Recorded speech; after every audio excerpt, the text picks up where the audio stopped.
This is the second time I have to record this introduction because I cannot speak today. But anyway, hi, my name is Em, and I would like to welcome you to my channel and welcome you to this episode. In a previous episode, I was sharing a story about how my shocking or surprising reaction to the first time I had the opportunity to travel to a foreign country. And for for that, I wanted to kind of expand on that and share what actually happened the first time when I finally agreed or decided to be brave enough to go. I wanted to share what my first experience was and what I've learned to do since then to not make or not be in such a awkward situation in the future. Or maybe even not just not be in an awkward situation, but know how to deal with awkward travel situations. So when I first of all, right, literally when I was about to leave, I got to the airport and I realized right off the bat I was not prepared for the unexpected, because when I got to the airport for my very first trip overseas, I found out that my flight to Spain was canceled due to weather, or delayed due to weather, and then it was canceled. And so the best thing that they could do for me is schedule me a flight from the United States to London the next day.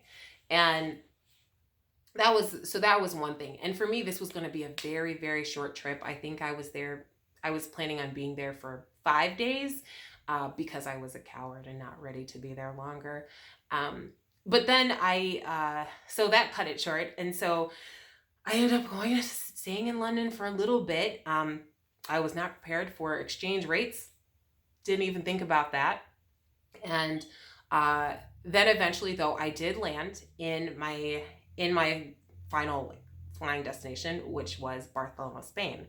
And when I landed there, I was somehow, after lots of trying to figure things out, I was trying to figure out how to get to that main train station that I needed to get to so I could go to my final destination, which was a place in France.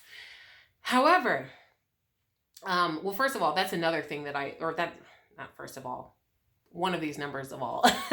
I realized that being aware and ready for what the ground transportation is going to be is a must. Like, for me, as much research as I can do nowadays before I get to a place, I want to know what to expect when I land, or for the most part. Now, granted, the unexpected still does happen and was about to happen further along in the trip. So eventually I found out how to get to the train station, but it turns out the trains were canceled because I was waiting, and there was a big crowd of us, and the crowd was getting bigger and bigger.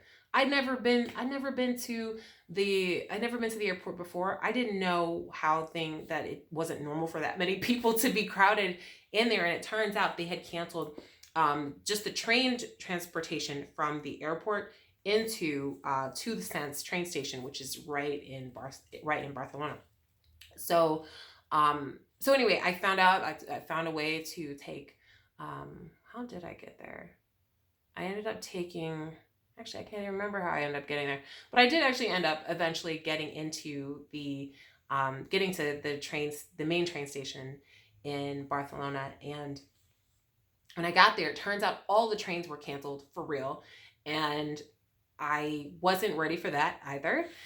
And so I was not able to get to my final destination. And turns out, not only that, but on my phone was running out of battery. But something that I did not even know to even consider, didn't even cross my mind, was that I needed a universal charger so I could charge my phone, because my plugs that I use in my country don't work in that country. And so my phone was dying.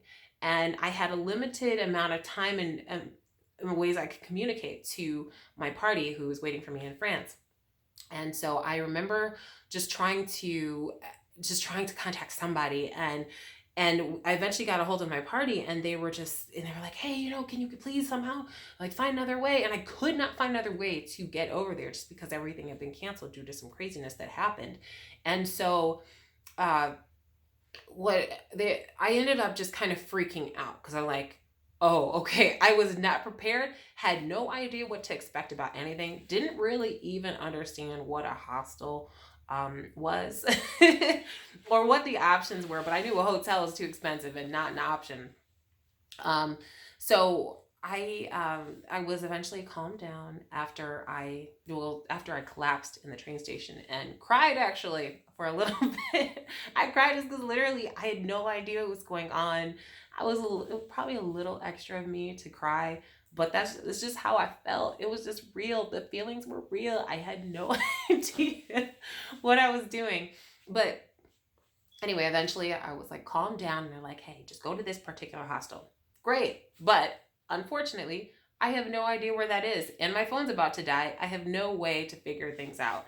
And I don't know where to go. And I realized another big thing was that I did not remember my Spanish from high school the way I thought I would. And so I was trying to just talk to anybody on the street and just like pointing to the place I needed to go or saying the name of the place I needed to go. And people were like, no, no, chica, and all this kind of stuff. And I was just like, eventually there was someone really nice that was able to point me in one direction. And so then I would stop. I would go a little further and I'd be like, don't know where to go from here. And eventually I actually ended up stopping in this gelato shop. And fortunately, the woman at the counter, she was kind enough. She knew English, and she was so kind enough to tell me where I needed to go and how I could get to the hostel I was looking for. So I ended up having my very first hostel experience, and that was something though I did really learn and liked. I actually didn't mind a hostel experience, which I'm not used to that. A kind of closeness with strangers. So it was actually it was a really cool experience. And I've stayed at hostels a lot since then. So that was something new that I got a chance to learn. And then eventually the next day I was able to meet up with my party, and finally everything was great again. But since then I really had learned a lot from that experience. Really just trying to be best prepared as possible, trying to make sure that I know my basic tourist phrases in whatever language country I'm going to, as best as I can.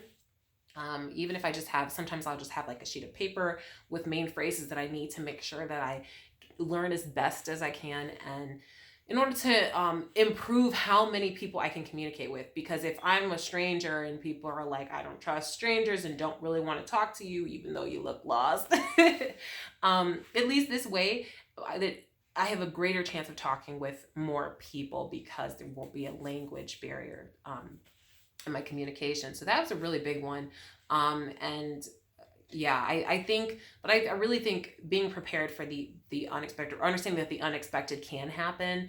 And also a big thing for me is in the midst of me trying to find out what hostel I needed to stay in, where I needed to go, I also needed to be aware of safety. I realized looking back, I was not even looking at my surroundings. I wasn't paying attention to anything. I was just so focused on where I need to go. And I've been to Barcelona since then. I've been there, and I know that it's important to be aware of surroundings when you go. Fortunately, everything ended up being okay. But in the midst of it, I think the more research one can do ahead of time, I think it makes it more possible, especially when traveling alone. It makes it a lot easier to be able to be safe and look out and look around. So anyway, I just wanted to share that, my very first overseas experience. So if you have any questions or comments or want to share any of your overseas experience type of stories, I would love to hear them. I'd love to see them. Please feel free to leave them below. And in the meantime, be safe, be healthy, and I'll be back tomorrow with another episode. So bye for now.